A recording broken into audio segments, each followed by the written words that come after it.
The other thing I would say is that thank you, appreciate, it's okay, sorry. Those are the phases gonna help you a lot during residency. Stay away from controversy. That's the most important thing I would say. If someone is kind of unjust, speak up. But if you can ignore it, try to. And if it's not affecting you and your work, just try to ignore it as much as possible.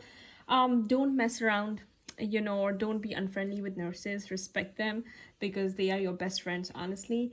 If you want to pursue fellowship, now everyone, I would say most of them, when they start their first year, they want to pursue fellowship, right? But as the time passes and when they realize the reality, the things change. Another thing is their fellowship preference also change. They come in with the idea that I want to do cardio and they end up doing let's say rheumatology. So it just depends. So I would say during first 6 to 7 months of residency, just try to focus on floors, try to be a good clinician. If you want to pursue fellowship, let's say if you want to do critical care and you are very firm like I want to do critical care, then the most important thing going to be that usually before the beginning of the year they ask you, usually in second and third day they ask you what rotations you want. So you can say, hey, give me more like critical care because I'm pursuing that fellowship. So that would be helpful, right? So or if you want to do cardio, just say, hey, I want to pursue cardio, so give me those rotations. So make sure, be mindful that you tell them that I'm pursuing this, so try to give me rotation more towards that specialty. So that would be important. Now if you want to pursue critical care again, then doing ICU in December, I would say November, January, because most of the sick people with COPD who require intubations and asthma and exacerbations, so though they come in doing this. If you are kind of like laid back and say like, hey, I would just want to pursue hospitalist or primary care and I'm not into procedures, and so then ask them like, hey, what, give critical care in during summer because it's more smoother in summer. So this is just like a tip, but things might change.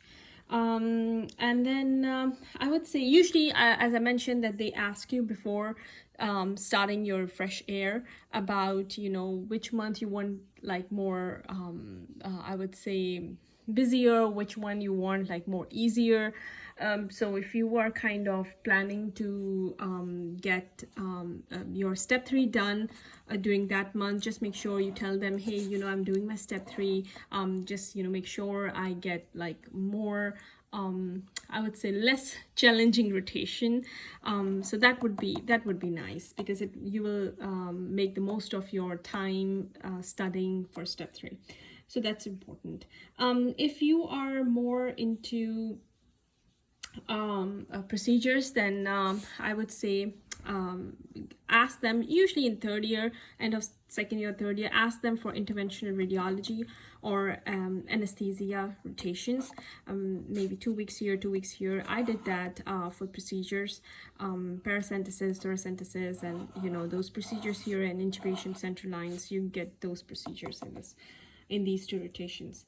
Most important tips are be on time, smile, respect, appreciate, say sorry, thank you, and the most important thing is be nice to your attending team members and nurses. That's it. Now the thing is that sometimes I've seen residents and especially residents and some medical students who kind of read some new research and up to date, and then they ask or throw in questions of those rare zebra diagnoses from their attending, who don't know, and the resident feel like they are super smart because they're asking so rare questions or so rare diagnoses which the attending also don't know. I think that's not good.